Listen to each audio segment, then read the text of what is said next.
Yes, of course. Hi, everybody. My name is Christa of Practical Astros. I'm here with my Asteri Sofia Kairos sister, Sonia of Celestia Astrology. Hi, Sonia. Hello. It's good to be back. Yeah, we've missed you. It was Shauna for all of October, and I'm the captain of the ship for November. So it's nice to kind of have your voice for the recording. We're in the third week of November, November 19th to 25th. So we'll be talking about the aspects and the transits that are happening this week. So thanks for joining again. Thank you. It's great to be invited. It's great to be back as a more of a guest. Yeah. So for week 3, we're going to look at Mercury opposite Uranus. We'd already talked about this in last week's recording, but because it's happening on Wednesday, we record the weeks from one Mercury day to the next Mercury day. And so it's a Wednesday to Wednesday forecast. And since this Mercury opposite Uranus aspect happened on Wednesday, we already talked about it last week, but we're going to talk about it again because that's how we start this week, this mercurial week. We'll also talk about the Mercury cazimi with the new moon in Scorpio. The sun will also oppose Uranus as it trines Saturn, and then immediately the sun will go into Sagittarius. Then that retrograde Mercury that cazimi the sun will then trine a retrograde Pisces Saturn, and then Mercury will conjoin Venus. So it is definitely a mercurial week as we start this third week of November. And to start us off, we're going to talk about the Big Bang aspect of Mercury opposite Uranus. What's your take on this? Since I already talked about it for last week, I'll chime in, but I want to hear your hot take with Mercury opposite Uranus. Yeah, because we've got Mercury. He's just left Sagittarius, hasn't he? Yep. So 29 degree, 31 minute Scorpio. Yep. Yeah. So it's retrograded back from Sagittarius, and it's getting close to the sun. As soon as it enters, retrogrades back into Scorpio.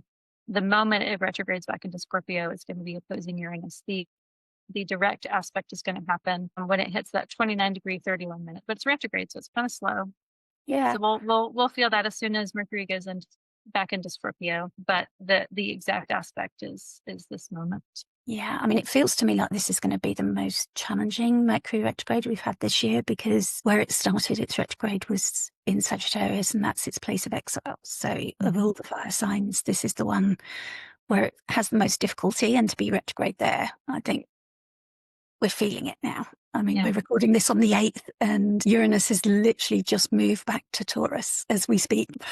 So we've got those two things going on. Like Mercury at the moment, as we're recording, is still traveling back through Sagittarius, but then he moves into Scorpio, that deeper, darker, watery place. And Mercury is a planet of earth and air. He likes to deal with our thoughts and then grounding it into practical actions. And then in Scorpio, it's a place of water, fixed water as well. And Mercury, who likes to be doing things, either in Gemini or Virgo, is doing something. We either see practical, earthy things coming out, or these thoughts and ideas just really flowing. And I think in Scorpio, Mercury might feel a little bit stuck there. And then suddenly this Uranus, this disruptor and awakener that shakes everything up. And with the outer planets, when they retrograde or forward, we don't usually feel that. But when they move and ingress into a sign or return back to a sign, that's often the moments when we feel it. And it did move like a week or more ago. But I think this is the first significant aspect. And of course, an opposition is a significant point of tension as well. So we've got this tension between this Mercury that's a little bit stuck in the water, not quite sure how to find its way to communicate. And then Uranus in Taurus, we've had that for the last 7 years or so, and it has disrupted everything about how, like our food systems and things like that. Farmers, we saw a lot of that. And whenever there were storms, there was a lot of trees coming down and houses. I mean, you sent lots of pictures of people around you with houses, and you had that terrible storm as well. And all these earthy things being disrupted. And that's really what Uranus is doing. And now that it's returned there, it's going to be the last time, I think for about 77 years, that Uranus is going to be there. So for most of us, it's our lifetime. This is the last tidying up of whatever Uranus is doing for us in that Taurus place in our charts. So Mercury is really giving voice to that, helping us find our ideas and our thoughts and helping us give expression to it. But Mercury's just struggling with that. So we ourselves may struggle as well with that, like releasing those words, those thoughts and ideas that may be trapped in our subconscious sometimes. Scorpio isn't a place that's always easy to access ideas. They can be darker. They can be thoughts that we aren't always comfortable with. But if we can integrate them, we become a better whole person. We were just talking before we started that Adam's done a great Venus. Adam Ellenbass, our teacher at Nightlight, has done a great episode on Venus and Pluto and about how his daughter reflected something back to him of a behavior of his that she'd started copying, and he didn't like seeing it in her. But he was even more wounded when she held that mirror up. But his wife then reflected back, but how lovely that you could both have that conversation. And that's really that point of Scorpio, is that integration, that alchemy, that, okay, yeah, that there is that dark side that we don't necessarily like about ourselves, but are we willing to work on it? Are we willing to say, this is part of me and I'm going to acknowledge it and work on it? And like Mercury, giving voice to it, sharing it with other people. So yeah, that's kind of what I think might be happening around that time, that Uranus is going to bring sudden thoughts and ideas to us, or ways that we can work with that, or ways that we can share ideas with others that may be from those deeper places. I love that. And just as Mercury is, it is being incredibly burned up by the sun. It's 2 degrees away, and the sun is 2 degrees away from opposing Uranus. So all of this, the sun opposite Uranus, is going to happen in a couple of days. And then the Mercury opposite Uranus is kind of all happening at the same time, within a couple of degrees. The opposition is the strongest aspect because a conjunction is not considered an aspect, because aspect means sight. So conjunction is like the merging of energies together. But the opposition is the nature of Saturn. It is considered the strongest aspect. And so they're usually just loud, and a disruptive, loud aspect in fixed signs, regardless of where they're at. But it does feel especially loud in fixed earth and water. It's like it's a material thing that we can see reflected. And if you are Mercury, if Mercury rules your ascendant, Mercury is your time lord, if Mercury rules your moon, you might feel it in an embodied sense. The moon here, rules Taurus by exaltation. Venus rules Taurus by domicile. They are also not in great condition being in Scorpio. They're all co-present in that Scorpio house. So it's like nothing is safe from the disruption and the burning away of what is unnecessary during this opposition between Mercury and Uranus, and then in a few days, the sun. So I kind of feel like they're happening together. The story of Inanna of going into the underworld, the first thing that happens is she's stripped of her adornments. It's like this sense of sacrifice and this giving up in order to make this process of her rejuvenation, right? Of part of her metamorphosis, part of her alchemy of change. And this kind of feels like the moment of if you choose to hold on to the adornments, they're just going to be ripped off of you. And maybe this is more of like an emotional adornment that you have, but to me, it feels like an opportunity to really purge and edit away these thought patterns, maybe these emotionally charged thought patterns. We get the chance to burn it off, and doesn't mean that it will be easy. It's like the writing will clearly be on the wall during these couple of days with Mercury burning out, going into the sun. We have the new moon coming up too. So again, right now it's a balsamic moon. The moon is in that final purging stage before it becomes new, before it is renewed. All of it is happening together in this Uranus opposition to Mercury is kind of kicking it off. And I'll look at the new moon chart because it happens the next day. All the planets are pretty much in the same spot. We have Mercury with the sun, with the moon, and Venus is a little closer, but Venus is still, it's like 12 degrees away from all of them. This kind of triple cazimi with the sun, moon, and Mercury together, they're all opposing Uranus still. They're all a degree away from that opposition. And to me, that informs the new moon. The moon is fallen in Scorpio, and it is ruled by Mars, and Mars is out of sight because it's in an adjacent sign. And so it feels very much like you really have to kind of stand alone in this moment. It feels almost like dark night of the soul, sort of a new moon. I'm excited for it because it is such a potent moon for personal deep reflection. But if you're not practiced in deep reflection, it could come out, it could be very difficult.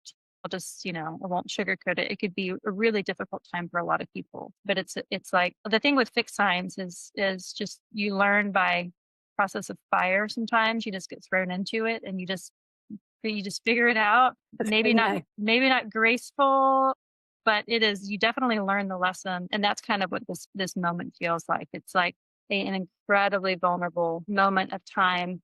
And it is informed by that opposition to Uranus that is still happening. What are your thoughts on the new moon and the cazimi? And at the same time as that, you've got this grand trine forming as well. Yeah. All these planets that move through Scorpio are making this grand trine with, you've got Jupiter at 25 degrees, Saturn at 25 degrees in Pisces, and then the moon is just at 28. So it's just flowing forth from that. So that grand trine happened just as the moon was doing the final balsamic part and moving into position. So it's carrying the energy of that grand trine forward, which is probably better than applying to it and bringing that watery rush of emotions in as well. So it probably helps that happened just before. And again, adding to that release, just let it all go in the water. And as we said before with the grand trines, that this can be swift. There's nothing blocking it.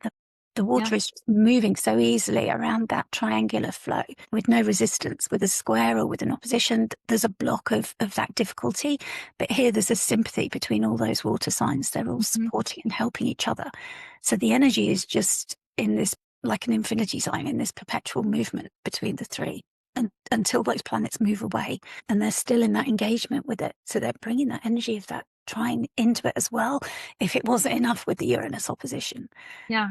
There's a sweetness too, the fact that Venus is in a fairly close trine to the North Node. Venus exalts in Pisces, and Pisces can see its ruler Jupiter over there in Cancer. It's 10 degrees away, but I do like that kind of very sweet silver lining of community support, with that Jupiterian North Node. I feel like it won't be all darkness, definitely, but momentum and speed is what happens when you have all of that activity with water, especially these bigger timekeepers of Jupiter, Saturn, and the Sun. Having that day set team be in this whole month, really, it's like this acceleration and the speed and the swiftness of water things. That the new moon is like, okay, well, it's already been happening. This is kind of the midway point of this trine. And the next day, the Sun will exactly trine Neptune as it directly opposes Uranus. Again, it's just going to be like the unfolding of this one really big watery chapter in our collective lives. This new moon moment is like this moment of when you feel like you're drowning in all of this momentum of water. When you have that moment of kind of sinking down. Is it like Lord of the Rings, where like Frodo is like descending down into the water to search for the ring because it fell off? There's this momentary peace, but he's completely submerged and he's all by himself. And it's like that moment of like, what are you going to do? How are you going to change and let go of things and remove the wet clothes that are weighing you down so that you can remove those adornments and pivot easier in this momentum of water? The new moon is that moment with that Mercury cazimi. Mercury will cazimi in Capricorn next in January. So, whenever Mercury cazimis come around, I find it's a good time to just kind of sit and receive the message. And what is that message? And I don't think it'll be an easy message for everyone, but it's a very authentic, true, honest, deep, personal message that we will all have access to receive if we choose to sit in that stillness. Yeah, with Uranus signifying those sudden insights as well. There's even more it being so significant. And that cazimi happens like about 2.5 hours after the new moon. Yeah. So it's really so close together. Yeah. I've got the decan as well, is the crow as the guardian of thresholds and transitions. That's what Austin Coppock calls it. The way that crow and the crows act as a family, don't they? They mourn their dead and they'll speak to us and follow us. When I was running, crows used to follow me from lamppost to lamppost and just accompany me on my way and see me safely home. They're so intelligent as well. And Kira Reiber calls this decan nostalgia. So again, that's something else. And it makes me think of, like with photos, like sometimes you have those boxes of photos that you store away, but then you choose one or two that you keep out that are very special. And, which memories, when we're doing all this releasing, what do we need to hold on to as well? That nostalgia from the past as well. What's important for us to hold on to and to make those decisions wisely as well. And then the Wild Way is all about transformation. It's the beautiful card of that cormorant bird that's just emerging from the sea and has the rays of the sun shining down, just blessing it, even though it's had a bad day fishing, it hasn't found anything, but it reminds it it's got another day again. It can start afresh tomorrow. So even if your efforts weren't successful today, you can restart. And if you bring that mindset to what you're doing, if one thing doesn't work, well, then you've got new information you can turn around, and you know that doesn't work, you can start again. So do you regard this as failure and give up? Or do you say, well, I've got all that information that I've gathered now. I know not to fish there. I can use that information very wisely. So it's very much about the mindset that we bring. So that's really nice. And the tarot is the Seven of Cups as well. You're probably better informed than I am to speak of it. But it is, again, all about those choices, isn't it, that card? Yeah, the image is a person, you see them from behind, and on 2 shelves, there's 7 cups, and they each have something different in it. There's like a dragon in one, there's coins, there's, you can really put anything in those 7 cups. And I've given this instruction to clients before, when that decan or the card comes up in a reading, is, reenact that card, like find 7 glasses that sit in front of you, and for a period of a week, 10 days, what are you putting into that? And a lot of times it's like writing just any sort of dream, any sort of desire, whether it's a desire to let go of something. I'm tired of having this conversation with my spouse. I want to not be bored at the gym, whatever it is, like just write it down, put it in there, write it down, put it in there, write it down, put it in there, and just fill the cups and have the cups be very beautiful, because it is a very beautiful card.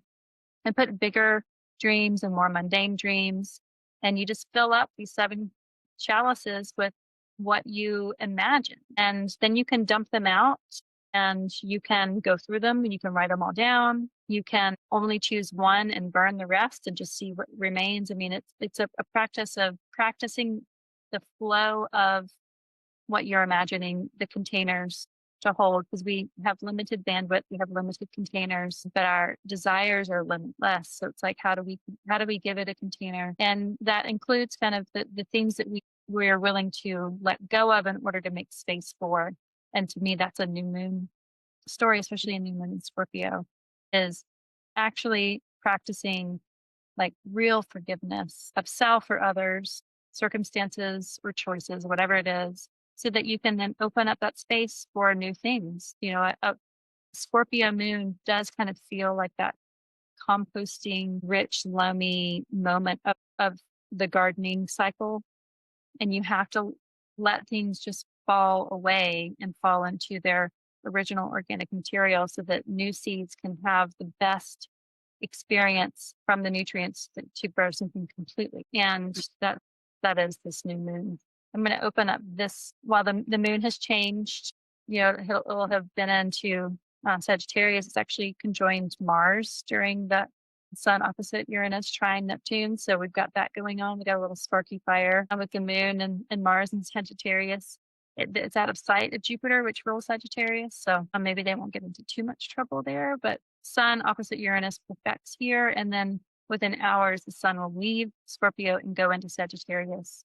So I just put this one chart with the Sun opposite Uranus together with the Sun and Sag, because it's not much it will change once the Sun goes into Sag from this chart here. We've talked a lot already about Sun opposite Uranus, but what do you think of it with it also simultaneously trining Neptune?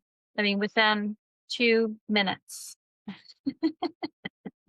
I mean, I love how these outers are connecting. And what's that signifying for us? I do think it brings us into special times, like times when there's greater things happening beneath the surface than we're actually aware of when we watch the news cycle or the mundane. But also maybe for us personally as well, that these planets, when they impact our chart, and like this Sun-Uranus opposition just gives us a chance to see a little hint of that, to catch a little glimpse, maybe watch what's going on in the news cycle that day, because the Sun illuminates it, lights up, it reveals that purpose. The Sun signifies our purpose and also our spirit. Like, what does your spirit want? And Uranus here is revealing like that call to freedom, that liberation sense of, I heard Osteocopic talking on their forecast, and he was saying, if you didn't have to answer to anybody, if you had no restrictions, who are you?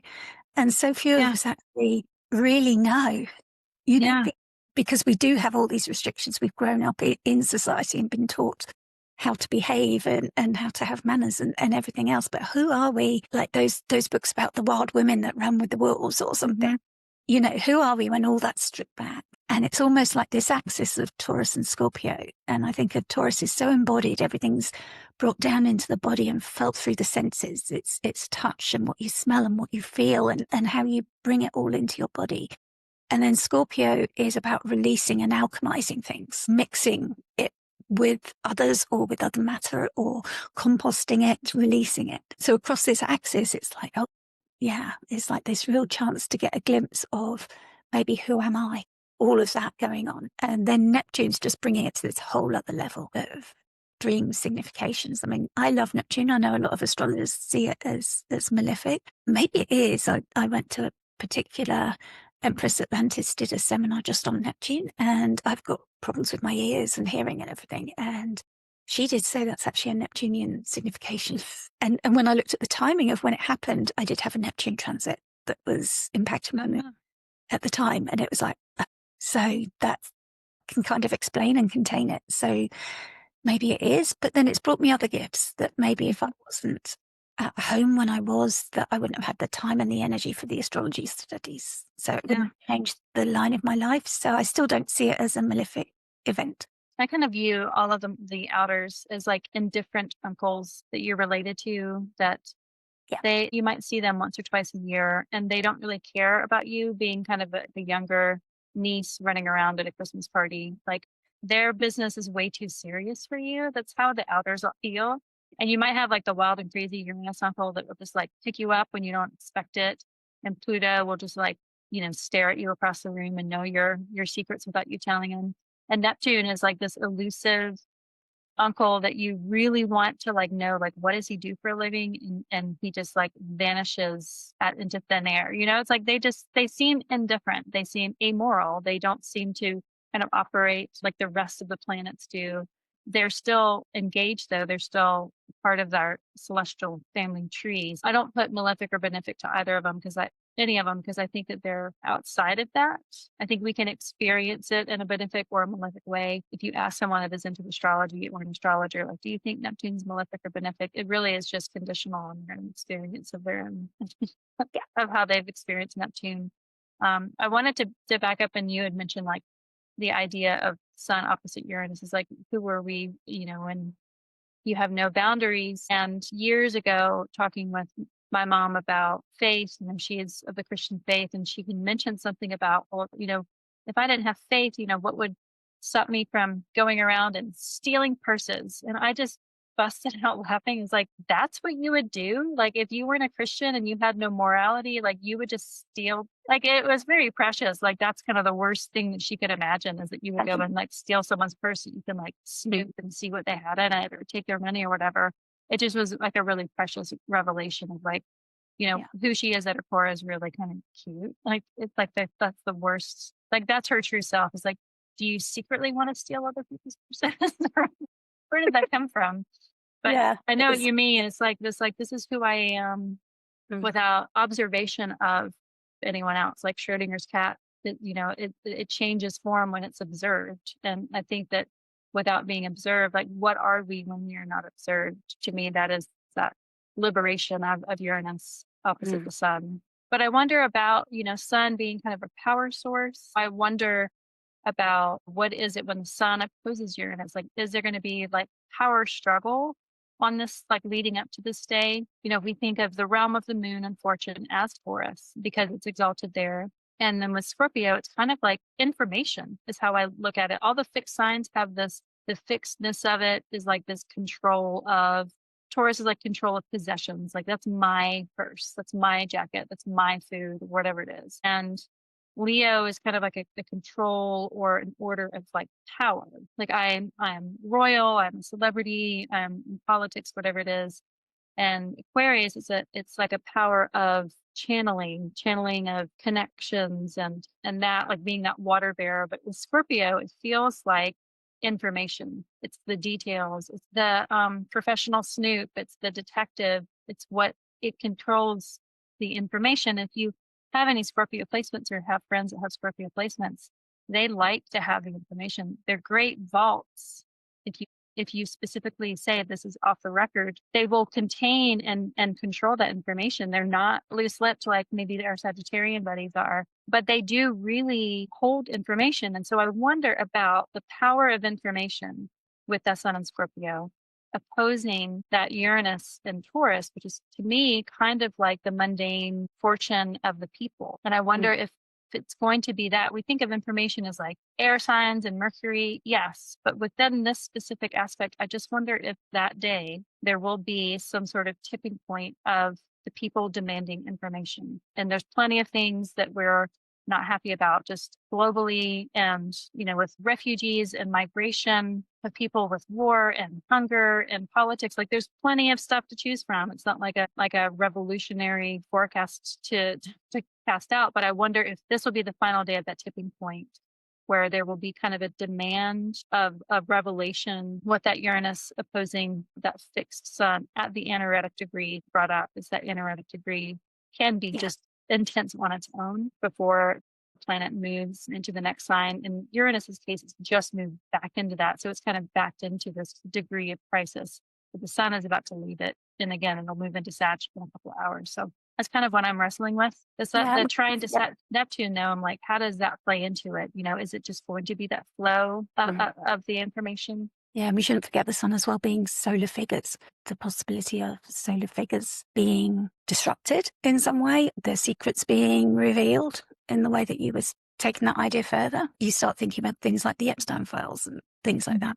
The way, I liken that to like the Pluto cycle because it's about power, but Uranus as well being that awakener and revealer and disruptor is saying, well, up with this we will not put. It's kind of like... Yeah. You want to keep this secret, but now I'm going to crack it right open. It's kind of that energy, and that could bring the downfall of many figures, so we're led to believe. So that could well be a signature. That public, the availability of that information to the public, but also the impact of that on those figures, those solar figures, those leaders. Well, and just the next day, the Sun will have moved into Sag, kind of breaking a little bit of that tension. But then Mercury and Saturn are going to be trining each other. So again, kind of repeating whatever, or just adding nuance to whatever that story is. I think that Mercury Cazimi at the new moon, and then Sun opposite Uranus, then moving away, and then Mercury at this point, trining Saturn, also trining Neptune. It's been trining Neptune since it got back into Scorpio. It all feels like nuance or different variations of this water story. And again, the speed and the momentum and the emotional charge of all of this water, I think, will inform all of it. I don't think it'll be separate stories, I guess is my point. I feel like it'll just be new ways to view this larger thematic story that is happening and really being accelerated. Yeah, just seeing that, like the Sun coming closer to Mars there, because that'll be the close of their cycle as well. There's a falling away of the Mars significations as the Sun gets closer, and Mars now already under the beams, but start to become combust as the Sun moves closer. And I can never forget, Janessa has an idea, our colleague Janessa in Ask, for Sagittarius versus the Sun moving through Sagittarius and then into Capricorn, because Sagittarius is like the signifier of Dionysus and the party place. And if you liken it to the seasons as well, it's like the seasons, people are Christmas shopping and you've got Thanksgiving and everything around this time. It's kind of a party time and a socializing time. Yeah. And people are spending a lot of money, and maybe money that they don't have, which is very difficult. And she calls it, I don't want to say it because I think sometimes YouTube can ban, but the F around and find out transition as the Sun moves from Sagittarius, and especially with an exalted Jupiter in Cancer. Sometimes when a planet is exalted, we see the excess of that and the shadow side of that excess. So as the Sun moves through Sagittarius, we may see the real excess of that overspending money that you don't have. So do watch for that as well, while, especially with Mars present there as well. I think with Jupiter being retrograde, I think it will temper some of that. I think because it won't be just, I'm appreciative that it's retrograde, where there may be a little slowing down or thinking of, I've got this bill I need to pay, maybe I won't go all out. I think it might temper some of the Sagittarius season, but again, it's still exalted. There's still a flow. There's still a flow with right here, Mercury and Venus, which are going to conjoin on Tuesday, the 24th, but then Jupiter is still trining Neptune and Saturn. And then I think that Mars will Cazimi the Sun with Mercury in Capricorn, right? It'll be exalted Mars. It's going to happen over a period of like maybe 2 days. It's like the Sun, Moon, Mercury, and Mars are all going to be together in Capricorn. Once it moves into Sagittarius, it does begin to kind of burn up that Mars, which rules the Scorpio planet. So I think it might change the patina a little bit of the Mercury Venus there that will conjoin in Scorpio. In fact, I'll just go ahead and put this here because this is our last transit to talk about for the week. And what are your thoughts just on Mercury Venus together in Scorpio here? Yeah, I mean, that's usually nice. I mean, Venus significations are nice and pleasure seeking. And then Mercury's bringing words to that sort of. Mm-hmm. So it makes me think of like expressing love through song or expressing it in a movie or something, like sitting down and watching your favorite movies, that kind of thing. But yeah, we've got a retrograde Mercury and Mars is averse and things are not as pretty as they might look. It's like, yeah, there's a few things to be dealt with, and we're in that last decan where it is all about those transitions that we've talked about, those significations, that nostalgia. So yeah, you might immerse yourself in that nostalgia for a little while, but then you might find that you have to come back out of it to the real world. Yeah. And that's kind of the sense I get with Mars. I mean, yeah, it's kind of moving away. No, they're still in that combustion, isn't it there? So yeah, there's moving faster towards it. So yeah, ruler Mars is in a worse position now that the Sun's moved into Sagittarius. Mm-hmm. So it's not able to look after them so well, and it is averse anyway. So it wasn't able to help very much. And then we've got the moon in a sextile, but the moon is fallen. So that's not helping either. Bringing it into our bodies, the moon is the mediatrix that brings those messages through, and the moon's then applying to Pluto. It's sextiling Saturn, but it's just separating from Saturn. So yeah, there's a lot going on at the same time, but Jupiter's moved back off that 25. So just separating slightly out of that trine there. It's opposing the moon. Yeah. When Venus moved into Scorpio, I reread Pride and Prejudice and Zombies. So it's like a zombie book, but it's sort of Pride and Prejudice. And it was it's such a funny book, but it also kind of put me into that Pride and Prejudice world, that Jane Austen world. Mm-hmm. And so now I'm rereading just Pride and Prejudice, which just feels kind of Venus and Scorpio. And so I've been kind of going through that. And I'm like, maybe I'll read Sense and Sensibilities, or, do we just go through while Venus is in this kind of forlorn place of Scorpio? That's kind of because I'm in that world and that kind of dreamy world. When I look at the Venus and Mercury together here in Scorpio, I'm like, that's, to me, that just kind of like to complete some sort of canon of Jane Austen by that point in the next 2 weeks, just devour as much as I can. And then, what comes of that. I like the connection here in Scorpio. Yeah, just as a fan of Venus not being in the place of her expectation is kind of how I'm looking at it. She's not at home here, so she doesn't have to participate in the formality that she's expected to. Formality and is kind of a Venus signification. Gabe, who is an astrologer in New Jersey, he and I did a video on the terms or the bounds. And I always kind of operated with the bounds being Saturnian. He argued that they were more Venusian. When something is in the bounds of another planet, they're expected to follow the etiquette of that planet. And that is a Venusian thing. They're not really hard rules, but there's judgment if you kind of don't follow the etiquette that the term Lord provides. And I like that alternative perspective. I think he got it from one of the Roberts. I don't think it was just his idea, but the way that he expressed it was really kind of hit a lot more than just being Saturnian. But when Venus here, Venus is in her own decan, but I think she's in Saturn's bound at that point. I can't read the chart. It's pretty small on my screen. Yeah, it looks like. And it makes me think as well of like the Jane Austen and the world of Emma's and everything, about how you can have friends, but that etiquette still applied. That like when a friend stepped above her station and set her eyes on somebody of the wrong class, how shocking horror that was. Mm-hmm. They'll also be friends. But no, you can't dream of marrying a man above your station still. That boundary was still so firm, even though they were friends. And it just makes me think of that. You're talking about that etiquette. It's like, yeah, we can break the etiquette. We can be friends. But no, you can't look at men that... Not beyond that. Yeah. I will choose you a suitable man. And that wraps us up for the week here to wrap up. So if you're listening to this on Wednesday, the 19th, Mercury is opposing Uranus. And then tomorrow, Mercury Cazimi in Scorpio with the new moon in Scorpio.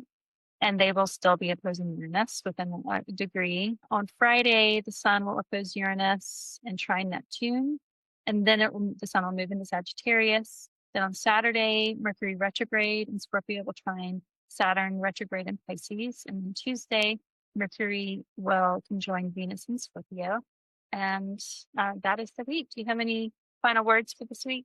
Yeah, really sort of when we're talking about Mercury, Venus, Mars, they're all like what we call personal planets that do affect our lives. And then what we said about the outers, they're more generational and they affect what's going on in the outer world. But certainly with so much Mercury, and Mercury Venus or Mercury Mars, or the combination of things that are happening, those things are happening in our lives and changing things in our lives as well. So if it's affecting us, we're likely to see some changes happening. Yeah. So enjoy it, everybody. Look out for those deep insights that worth listening. When somebody holds a mirror up and reflects something back to you, do take it on and just reflect. You don't have to respond straight away, but just take it in, take a minute. Yeah, and share with us if you do, especially for Kazimis.